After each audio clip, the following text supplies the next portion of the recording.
清洁干净，手上定位块，螺丝勿缩紧，手刀坐上，手上拉栓。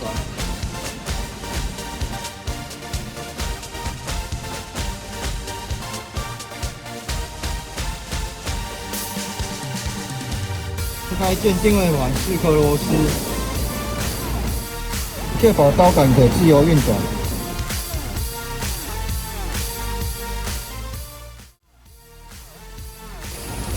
执行组的定位。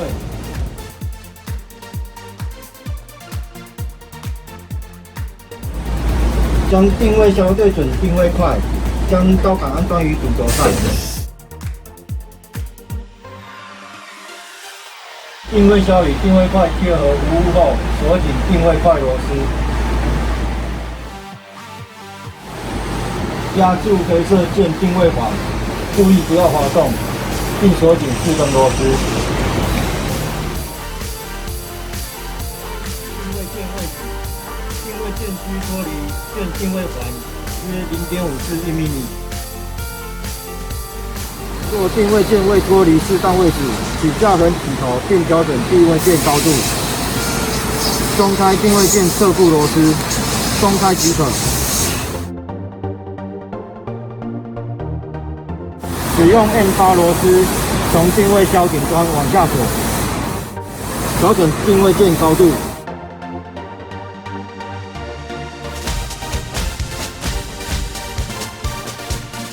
再将定位键侧部螺丝锁紧，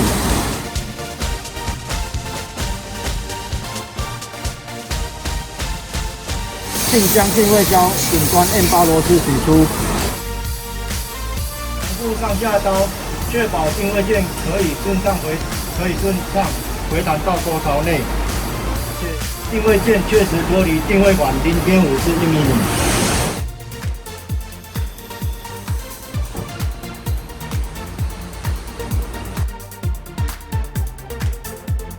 若调整幅度较小，松开5根螺丝，勿完全松开。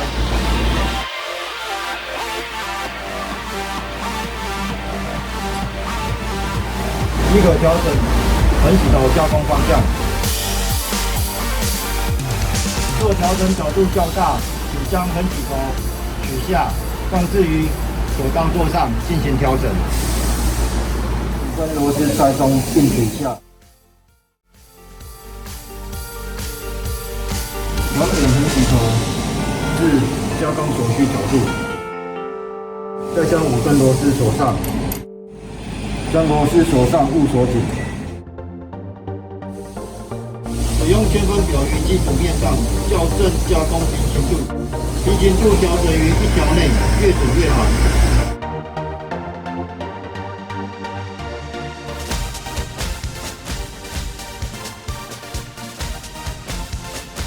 校正完平行度后，将5根螺丝轻轻锁紧，锁紧后再次确认平行度于1条内。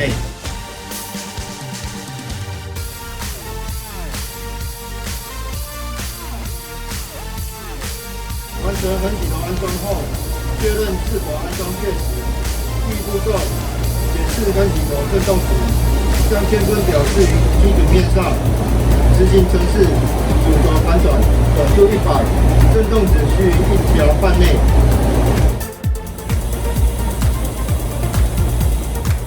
第二步骤，检视输出的内孔编排，将圈分表示于内孔，执行程式主轴反转，转速100，编排精度需于1条半内。